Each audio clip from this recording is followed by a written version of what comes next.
How's it going, guys? Welcome back to the channel. Let's talk Scotland for a minute because they've got some exciting fixtures coming up later on this year, and I want to have a little deep dive into them, how they could perform, players, and how they could make the best out of this year, especially having such a shaky year so far. So, as always, please like, subscribe. It really does help the channel grow, and let's get into it. So, first up, in terms of fixtures for the Scottish, they are going to be playing the USA on the 1st of November. They're going to be playing the All Blacks on the 8th of November, Argentina on the 16th of November, and then Tonga on the 23rd of November. Now, obviously, the big game being the All Blacks. And then in terms of, strength, we are going to be looking at Argentina as well. So these are going to be two big games that they are really, really going to have to perform quite well in if they want to have any sort of a successful season, because they were tested and they lost to Fiji.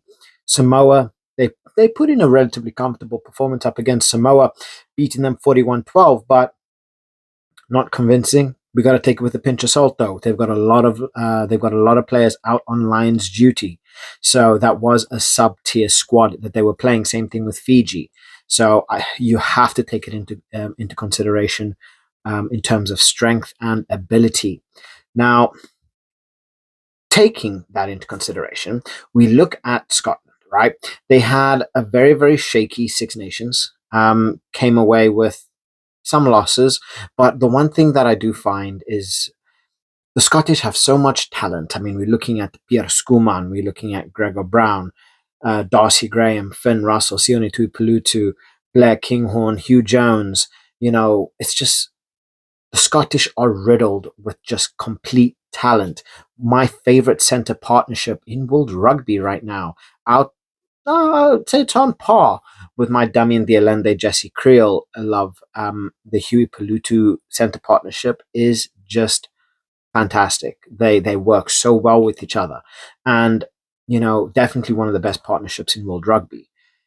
But the one thing I always find with the Scottish is that discipline. Right, they're giving away unnecessary mistakes.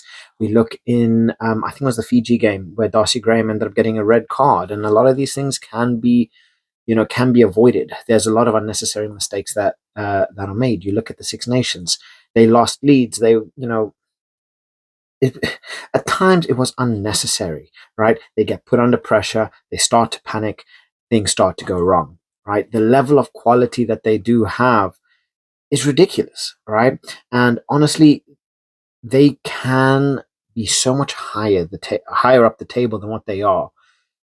They just need to find that form. They need to find that consistency. They need to start getting a streak of wins, under their belt to really get something going. Because when we look at a lot of the talent, right? Because there's a lot of talent coming out of the Glasgow Warriors, out of Edinburgh. That is just it's outstanding. I mean, got Freddy Douglas for Edinburgh. We've got Jack Brown for Edinburgh. Seb Stephen for Glasgow. Mackenzie Duncan for Glasgow. Rudy Brown for Edinburgh. Ben Afshar for Glasgow. Nathan Sweeney and Patrick Harrison for Edinburgh. Ruben Logan for the in the Saints Academy, who he's a big star. And he's definitely going to be one of those that's going to be breaking in. He's going to be breaking in very, very soon. Callum Norrie for Glasgow. They have a lot of talent here. Some of them are already starting to break into into the Scotland squad. Some of them are putting in some good performances in the under 20 as well. But they are going to be starting to rotate in a lot of this talent. I mean, Finn Russell, he is Finn Russell, but he's getting on in his years. He's 32-ish right now. Don't know his exact age off the top of my head, but in my opinion, for the kind of position that he is, he's prime time. Right? He's at that perfect age where he has that perfect amount of experience. He has that perfect amount of leadership, and his body is still in very good shape. So he is going to be able to continue this on for a little while, but will he be able to get his body to start working and playing at an elite level? fending off the younger competition up until the, was it 2031 Rugby World Cup? I don't think so. I think this next World Cup in 2027 is going to end up being his last World Cup, playing at the best he possibly can be before ultimately giving way for someone a little bit younger. But right now he's in that prime time spot where he's just, he's that sweet spot for everything, and he's playing some of the best rugby. I mean, when this guy is on form, he is the best 10 in world rugby. But he needs that consistency, he needs that assistance, he needs that fire behind him to really help push him on. So the Scotland side has a lot of talent. I mean, when you look at a player like Rory Darge, who is just an absolute beast, he's just got that engine in him, and it's always spectacular to watch when he does play. And there's so much talent that's coming out of the Scottish, Scottish pool, that it's hard to ignore, but they need to get certain things right to start getting back onto track. Now, again, I'm a spectator. I have no coaching qualifications. I just speak what I see. And what I see is them giving away unnecessary penalties. They're losing their cool.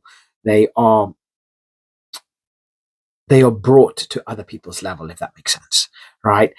Instead of playing the Scottish way, they are at points forced to play the way of the other teams, and they end up getting frustrated, especially, for instance, when it's going to be up against a team like, for instance, South Africa.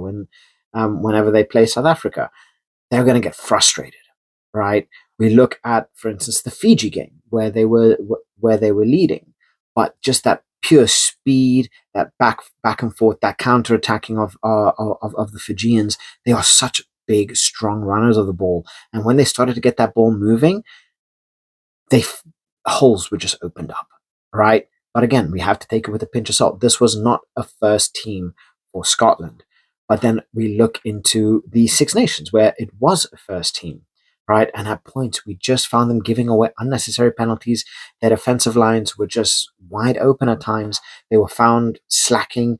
They weren't running back into position. Their defensive line at points seemed so weak, especially up against top tier sides, which don't give you time to breathe. When they're going to be playing up against the All Blacks, they aren't going to be given time. They're going to be going up against players like Fabian Holland, like Patrick Tuipulotu, your Tyrell Lomaxes of the world. They're going to be having to work with players like Bowden Barrett, Damian McKenzie, who's going to be moving that ball out so quick. They aren't going to be able to know what's happened. They're going to find that ball so quickly behind that defensive line. They're going to be wondering what planet they're on, right? And then you still got to deal with everyone else, like your Geordie Barretts of the world, and it's like, okay, Reiko Ioane is going to just fly through. Caleb Clark, he's going to fly through, you know, and the list just goes on. So when they're going to be up against a team like your New Zealand's of the world, what are they going to do, right? Because it is always when they're up against these big teams that are going to be constantly putting on that heavy pressure on them, can they maintain that pressure for 80 minutes? All right. Having that to be able to go on, run them back into position as soon as they hit that floor, getting back up, getting into position, keeping those defensive lines tight, and being able to adapt to the game, right? Because, for instance, a team like New Zealand, who's going to be able to work that ball out and come back in, they're going to be able to pulse that ball around so quickly. It's hard to keep up, and that's hard to keep up with the best teams in the world. Never mind the Scottish team that at points feel like they're defensively frail. When they're on the attack, they are so dangerous once they get that ball, once they get that rhythm going. Because again, if Finn Russell is given a little bit of time and space, he's able to work magic. Right? We've seen him do it in playing for Bath. We've seen him play it for Scotland. We've seen him do it for the Lions. He's been fantastic. But it's getting that flow, getting them into that rhythm. Once you start playing broken play, I feel that they struggle. I really, really feel like they struggle when there's a team that really, really wants to dominate in terms of their set pieces. They are found, they are found wanting. They, when a team will happily stop them from gaining any form of rhythm, any form of momentum, start when teams happily going to stop you from building any kind of momentum. The moment you start working your play, it gets stopped. It gets drawn back. It breaks you, right? And then you need to get back into rhythm. And for instance, a team like South Africa is not going to let you do that at all. They will happily put the ball out and go for a scrum, right? They will happily go out for a scrum. They will happily kick the ball, as a first kick and have it go down as a penalty. And in giving away a penalty, actually work in their favor to opt for a scrum, right? Where South Africa are very dominant. I know there's a lot of controversy in relation to that, but the thinking wise, paper thinking wise, all right? Rassi has some good people around him, but this is not a video about South Africa. It's a video about Scotland. They've got all the talent, right? They've got ridiculous back rowers that are going to be coming through the ranks. So really fighting at that breakdown. Having a player like Darcy Graham, who is rapid. I was so sad to see him get called off early for his Lions tour. He was rapid. He is so good. I absolutely love Darcy Graham, and he's definitely one for the future. Definitely one for Scotland. That's just going to cause an absolute nightmare to everybody.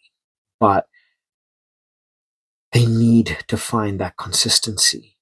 They need to find that consistency because they are such a great team.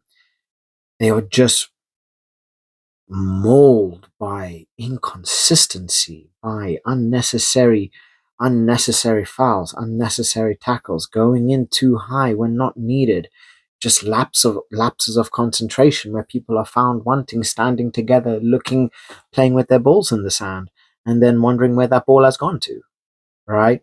Because when you're playing up against, for instance, a team like France, who's going to be able to move that ball around very quickly. Same thing with the All Blacks. The Springboks love that physicality. England, they've been playing so well. They've become so fluid in their attack, and then having the likes of your Tom Curry, Ben Curry, Ben Earl, Henry Pollock, and the list just goes on of these back rows that are just happily just put that pressure on you, right? And then you got to deal with the likes of Ellis Genge. There's another monster, Maro Itoje, Ollie Chesham, that are just unrelenting. And then you got to deal with Tommy Freeman, who's big, strong, powerful, so good in the air. You got to contest with him, right? Where's that consistency going to lie? Because when they're going to be playing up against the biggest teams in the world, they want to find some form of form. Right now, yes, they were a bit marred because this year is a Lions year, but the Scottish have a lot to look forward to. They've got a lot of talent, but they need to use that talent properly. They need to start introducing them and rotating them in now, right? So that over the next few years, they're going to be having some elite level talent that's broken through, that have international caps under their belt, that understand what it means. And obviously, having the likes of Glasgow and Edinburgh, they're constantly developing ridiculous talent. So it's definitely one to look forward to. They are going to be playing up against the best teams in the world in the URC, with the likes of your Leinsters of the world, the Sharks, the Bulls. They're going to be playing up against big teams. So it's definitely going to give them good experience. But the Scottish have a lot of work to do. I feel that they can do it. And I feel that they have the talent to restock their talent. I don't know how to, like as the old talent is going out, hanging up their boots, they have this whole new wave of talent that's going to be breaking through and testing the elite for their position. So, yeah, I want to know what you guys think. Do you think Scotland can do it, and what is their biggest point of improvement that they need to be able to become, let's say, a potential top four team in the world? Let me know what your thoughts are. Please like, subscribe. It really does help the channel grow. And I'll catch you guys later. Bye.